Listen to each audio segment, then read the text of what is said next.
भगवान नारायण राम जी का रूप धर सकते हैं, भगवान नारायण कृष्ण का रूप रख सकते हैं, भगवान नारायण दत्त का रूप रख सकते हैं, भगवान नारायण कल्कि रूप रख सकते हैं, भगवान नारायण परशुराम स्वरूप धर सकते हैं। पर भगवान शंकर बोले कि मैं कभी अपना रूप नहीं रख सकता, मैं आजन्मा हूं, जन्म और मृत्यु से मैं परे हूं, इसलिए मेरा कोई दूसरा जन्म नहीं हो सकता। आपका दूसरा जन्म नहीं हो सकता तो फिर कुछ तो कृपा करो। तब भगवान शंकर भगवान ने कहा तुम चिंता मत करो, अंजना के गर्भ से मेरा ही एक अंश प्रकट होगा जिसका नाम स्वयं पवन पुत्र हनुमान होगा, लोग उसे हनुमान कहें। तुम क्यों चिंता करते हो? ठीक है प्रभु। और आया समय और माता अंजना के गर्भ से भगवान श्री हनुमान जी महाराज का प्राकट्य। पर हनुमान जी महाराज का प्राकट्य तो हुआ, पर शिव जी की एक लीला है, आपको मालूम है? देवता देते हैं पल्ला झाड़ कर और मेरा महादेव देता है छप्पर फाड़ कर। अभी तक अंजना माता के गर्भ से एक भी औलाद नहीं थी, पर भगवान शिव ने कृपा कर दी तो अंजना जी के गर्भ से भी 6 बच्चों ने जन्म लिया। आप लोग कथा में श्रवण करे हैं पूर्व में, हनुमान गतिमान रतिमान मतिमान वर्तिमान, ऐसे हनुमान जी के कई भाई हुए, कई भाई हनुमान जी के हुए। और हमने पहले भी कहा है, जिसकी फैक्ट्री ना चलती हो, बहुत दुकान ना चलती हो, तो हनुमान जी के पांव का थोड़ा सा सिंदूर लेकर यदि उस सिंदूर को किसी भी फैक्ट्री या दुकान में हनुमान जी के छोटे भाई गतिमान के नाम से अगर एक बिंदी भी सिंदूर की रख दी जाती है तो वो दुकान और फैक्ट्री भी झड़के से चलना प्रारंभ हो जाती है। गतिमान हनुमान जी के छोटे भाई, एक हनुमान जी के छोटे भाई हैं मतिमान। जब व्यक्ति डिप्रेशन में जाता है, एकाग्र चित्त नहीं रह पाता है, पढ़ने बैठता है पर एकदम मन नहीं लग पाता है, तो मतिमान का स्मरण किया जाता है, हनुमान जी के तीसरे नंबर के भाई का, मतिमान। और कहते हैं एक दुर्वा यदि मतिमान के नाम से शंकर भगवान की शिवलिंग पर चढ़ा दी जाए और उसी दुर्वा को वापिस लेकर आया जाए, अंधेरा होने से पहले, सूर्य अस्त होने के पहले, शाम के प्रदोष के पहले यदि उस दुर्वा को उस व्यक्ति को चबा चबा कर खिला दो तो डिप्रेस हो रहा है, डिप्रेशन में है, चिंता में है, टेंशन में है और उसका विवेक काम नहीं कर रहा, बुद्धि स्थिर नहीं हो पा रही है या पढ़ने में मन नहीं लग पा रहा है, तो उसको आप एक दुर्वा मतिमान हनुमान जी के तीसरे नंबर के भाई मतिमान के नाम से अगर खिला देते हैं तो उसकी बुद्धि केंद्रित होना प्रारंभ हो जाती है और वो डिप्रेस से हटना प्रारंभ हो जाता है, मन स्थिर होने लगता है। मतिमान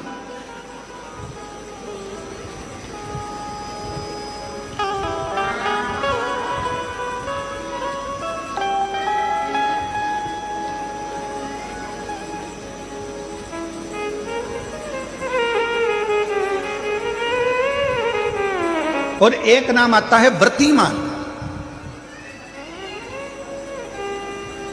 इसका प्रैक्टिकल तुम अभी यहीं से कर लेना, ठीक है? चलते चलते मालूम पड़े तुम्हारी पार्किंग यहां से आधा किलोमीटर दूर है, ठीक है?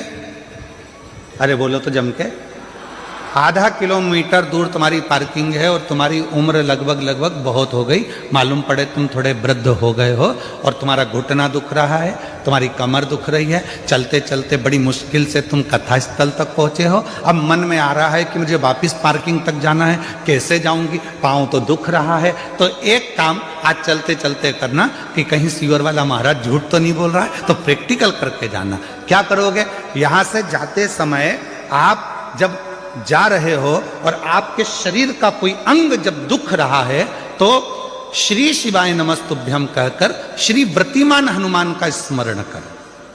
किसका स्मरण करना है? जम के बोलो, व्रतिमान हनुमान। व्रतिमान हनुमान का स्मरण करके कहीं पर भी बैठकर अपने पांव की छोटी वाली जो उंगली है उसको जम के दबाना और दबाने के बाद चल देना। जिस जगह पर भी दर्द हो रहा होगा मेरा बाबा आपको मंजिल तक पहुंचाएगा, दर्द होने नहीं देगा। कल नहीं करना, प्रैक्टिकल आज ही करना। काल करे सो आज कर।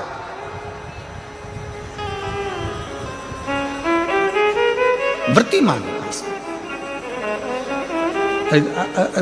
आज करेंगे गुरुजी, 3 महीने में फर्क दिखेगा। तुम तो आज की आज का बताओ ना कि आज की आज में फल कैसे मिले। तुम तो बिल्कुल तैयारी में बैठो। जाते जाते व्रतिमान हनुमान भगवान श्री शिवाय नमस्तुभ्यम का स्मरण कर कर एक ऊर्जा के साथ, ताजगी के साथ चलते जाओ। शिव थोड़ा बहुत नहीं देते, मेरे भगवान देते हैं चप्पल फाड़ कर। अब हनुमान जी महाराज का प्रागट्य हो गया। हनुमान जी महाराज आ गए, पूरे आनंद के साथ राम जी की सेवा करी। ये सारी कथा आप लोगों ने श्रवण करी है, रामचरितमानस में भी और शिव पुराण में भी और श्रीमद् भागवत में भी। कई जगह पर आपने इस कथा को सुना होगा। अब मूल कथा जो शिव पुराण की, स्कंद पुराण का मूल तत्व है, उसकी ओर हम बढ़ रहे हैं। जो बड़ी सुंदर कथा है स्कंद पुराण के रेवा खंड की, ये कथा स्कंद पुराण के रेवा खंड में से इस कथा को लिया। स्कंद पुराण का रेवा खंड कथा है। हनुमान जी महाराज राम जी के साथ में लंका पर चढ़ाई कर दिए, विजय प्राप्त कर लिए, आ गए। पुष्पक विमान में बैठकर मां सीता को लेकर आ रहे थे। अब आइए मुख्य कथा, स्कंद पुराण शिव पुराण की वो कथा जो अपने अंदर अपने को उतार आ रहे हैं। राम जी बैठ गए पुष्पक विमान में, मां जानकी साथ में, विभीषण, हनुमान सब साथ में चल गए। बीच में स्थान आया। हनुमान जी ने कहा, प्रभु ये वो भूमि है जहां मेरी मां अंजना रहती है, जहां मेरी माता अंजना यहां रहती है, ये वो भूमि है। राम जी ने पुष्पक विमान को आदेश दिया, हे पुष्पक नीचे होइए। इस भूमि पर, अंजना माता की इस भूमि पर पुष्पक को रोका। हनुमान जी पुष्पक विमान से नीचे उतरे। हनुमान, हमें तुम्हारी मां से मिलना है। जिस हनुमान ने लंका पर विजय प्राप्त करा दी, जिस हनुमान ने लक्ष्मण को संजीवनी बूटी लाकर दे दी, उस हनुमान जी की माता से मुझे मिलना है। हनुमान जी ने हाथ जोड़कर कहा, प्रभु माता से तो मिला दूंगा, मना नहीं है, पर मेरी माता सबसे ज्यादा यदि आराधना और साधना करती है तो शिव की करती है। राम जी ने जो शब्द कहा, प्रत्येक व्यक्ति के दिल में वो शब्द छूना चाहिए। मेरे भगवान राम बोले, हनुमान जब किसी शंकर के भक्त का दर्शन होता है, शंकर तो कभी नहीं मिलते, पर शंकर का यदि कोई सही भक्त मिल जाता है तो समझ लेना कि शंकर का दर्शन उसी क्षण हो गया, उसी क्षण।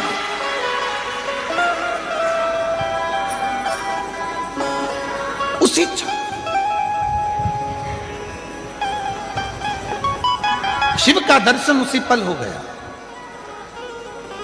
शंकर भगवान का दर्शन उसी पल हो गया। यदि कोई शंकर भगवान के भक्त का दर्शन कर लेता है, शिव भक्त का दर्शन कर लेता है, तो समझ लो कि शंकर भगवान का भक्त का दर्शन, शिव का दर्शन। आप कौन है? क्यों लोग कहते हैं कि शिव महापुराण के कथा के पंडाल में जाकर बैठो और आपकी मनोकामना पूर्ण हो जाती है, कथा के पंडाल में जाकर बैठो शिव पुराण के और आपका मनवांछित फल प्राप्त हो जाता है। आखिर शिव महापुराण के कथा के पंडाल में ऐसा होता क्या है? उसका एक कारण है, इतने सारे शिव भक्त जिनको किसी ने गाड़ी नहीं भेजी, जिनको किसी ने टिकट का पैसा नहीं दिया, जिनको किसी ने बहुत सारे अच्छी जगह नहीं दी गई कि तुम यहां आराम से बैठना, यहां आराम से खाना, आराम से रहना, ऐसा नहीं। शंकर का भक्त अपने झोले में 2 पानी की बोतल, एक बिछाने की दरी, एक ओढ़ने का कंबल और अपना खाने का सामान साथ लेकर आता है, छाता साथ में लाता है और जहां मौका मिल जाए वहां बैठकर कथा सुनता है। अर्थात बिना लोभ, बिना लालच, बिना किसी व्यापार या व्यवसाय के वो शिव को समर्पित होकर आया है, शंकर का होकर आया है। इसलिए ऐसे भक्त का जब दर्शन होता है तो हमारी मनोकामना अपने आप पूरी होना प्रारंभ हो जाती है, पूरी हो जाती है। शिव कथा कर रही है। हनुमान जी ने कहा ये मेरी माता अंजना का गांव है और माता अंजना यहां रहती हैं, पर वो शिव की परंपरा। राम जी ने कहा हनुमान, जब किसी शंकर भगवान के भक्त का दर्शन होता है, शिव भक्त का जब कभी दर्शन होता है और वो शिव भक्त अपनी दृष्टि से हमको देख लेता है तो निश्चित है हमारे आधे से ज्यादा दुख उसी पल खत्म हो जाते हैं, समाप्त हो जाते हैं उसी क्षण।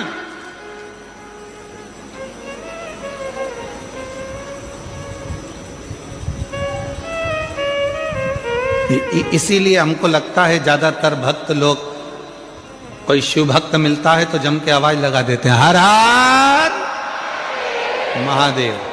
किसी मंदिर में जाकर लोग शोर नहीं मचाते। द्वारकाधीश के मंदिर में जाओ कोई शोर मचाता नहीं मिलेगा, जगन्नाथ जी के मंदिर में जाओ कोई शोर मचाता नहीं मिलेगा। जितने भी भारत की भूमि पर स्वामी नारायण आदि मंदिर हैं वहां दर्शन करने के लिए जाओ कोई शोर मचाता नहीं मिलेगा। जितने भी बड़े बड़े मंदिर हैं किसी मंदिर में कोई शोर मचाता नहीं मिलेगा। पर कभी भी कोई 12 ज्योतिर्लिंग में या शंकर जी का मंदिर आपके नजदीक में है वहां दर्शन करने जाओ तो लोग शोर मचाते जरूर मिलेंगे। कोई पीछे से खड़े होकर चिल्ला रहा, कोई जम के चिल्ला रहा हारा हारा, कोई कहीं से आवाज लगा रहा बम बम बोले। जहां मर्जी पड़ती है लोग वहां से आवाज लगाना चालू कर देते हैं, शोर मचाते हैं, चिल्लाते हैं।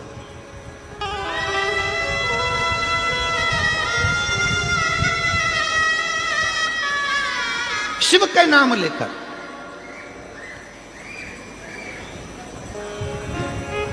आप में से कई लोगों ने श्रीमद् भागवत कथा सुनी होगी, आप में से कई लोगों ने राम कथा सुनी होगी, आप में से कई लोगों ने विष्णु पुराण सुनी होगी, आप में से कई लोगों ने देवी भागवत सुनी होगी। ना जाने कितने कितने पुराण शास्त्र आपने सुने होंगे। सारे पुराण और शास्त्र उठाकर देखिए, एक भी पुराण शास्त्र ये नहीं कहेगा कि किसी भी असुर ने, राक्षस ने शंकर भगवान को युद्ध के लिए ललकारा।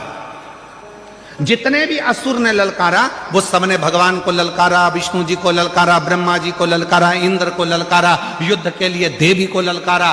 पर किसी भी असुर ने, किसी भी राक्षस ने, किसी भी असुर ने, किसी भी दानव ने भगवान शंकर को युद्ध के लिए नहीं ललकारा। क्यों नहीं ललकारा? देवता तो देवलोक में रहते थे, भगवान विष्णु तो भगवान शंकर तो पृथ्वी पर रहते थे, तो यहां तो शंकर भगवान को ललकार देना था। पर शंकर भगवान को एक ने भी नहीं ललकार।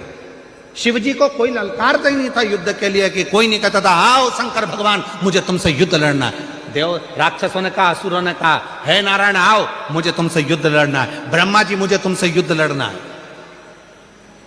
इंद्र मुझे तुमसे युद्ध लड़ना है, हे शक्ति मुझे तुमसे युद्ध लड़ना है। सारे देवी देवताओं को असुरों ने ललकारा, पर शंकर भगवान को एक भी असुर नहीं ललकारता था।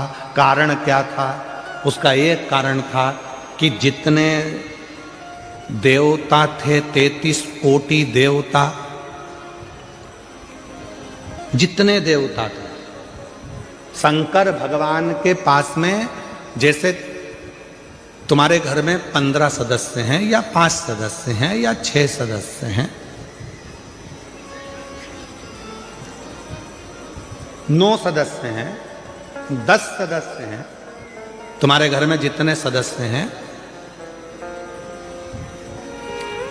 प्रत्येक सदस्य के पास में जैसे 33 कोटि देवता हैं और 33 कोटि देवता में एक देवता के पास में जितना बल है, एक देवता के पास में जितनी सेना है, स्कंद पुराण कहती है, लिंग पुराण कहती है, शिव पुराण कहती है कि 33 कोटि देवता और 33 कोटि देवताओं से अंदाजा लगाना कि एक देवता की गिनती में अगर हम लेते हैं तो ऐसे मिलाकर 33 कोटि देवता होते हैं और 33 कोटि देवता के 33 कोटि गण शिव जी के पास हैं। अब तुम घर जाके जरा अंदाजा लगाना कि कितने हो गए। मतलब शंकर भगवान के पास में 33 कोटि अगर देवता हैं तो 33 कोटि देवता के 33 कोटि कोटि गण हैं शिव जी के पास। शास्त्र कहता है शंकर भगवान के गण जब जम के चिल्लाते थे, एक साथ जब आवाज लगाते थे और जो चिल्लाकर दौड़ते थे, तो जितने भी असुर हैं उनकी धर्म पत्नियां जो गर्भ से होती थीं उनका गर्भ गिर जाता था और असुरों के कान में से रक्त बहना प्रारंभ हो जाता था। युद्ध की तो जरूरत ही नहीं पड़ती थी, गणों के चिल्लाने से ही असुर मर जाते थे, प्राण छूट जाते थे चिल्लाने से।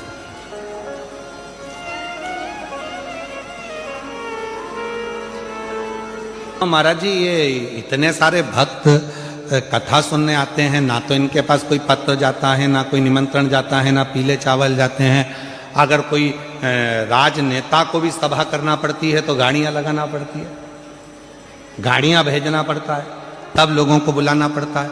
और साथ में बुलाओ तो बुलाओ, भोजन का टिफिन भी हाथ से दो और उनके लिए पूरी व्यवस्था करो, कुर्सी लगाओ, ये लगाओ, वो लगाओ, सम्मान दो, गाड़ी भेजो, घोड़ा भेजो, समय पे लाओ, समय पे छोड़ के आओ।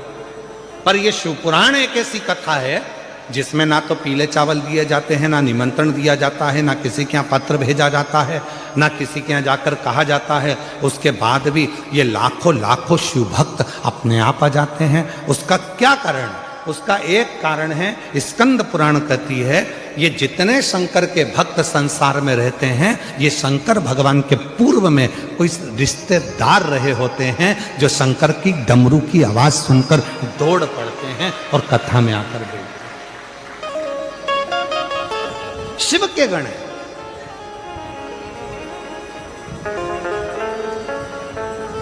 इसलिए महादेव नमन चरणों में स्वीकार कीजिए, सबका किया है मेरा भी उद्धार कीजिए, उद्धार कीजिए। हे त्रिकुंडधारी, हे त्रिशूलधारी, हे त्रिपुंडधारी, हे त्रिशूलधारी। चरणों में तेरे बाबा जी पावन है चारों धाम, तेरी देव करते वंदना पूजे सीताराम।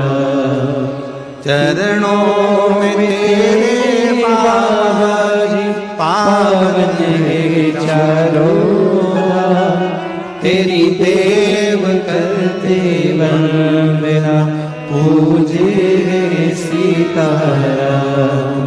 हो जाए पूरी कामना, हो जाए पूरी कामना, उपकार कीजिए, सबका किया है मेरा उद्धार कीजिए, उद्धार कीजिए। हे त्रिपुंडधारी, हे त्रिशूलधारी, हे त्रिपुंडधारी, हे त्रिशूल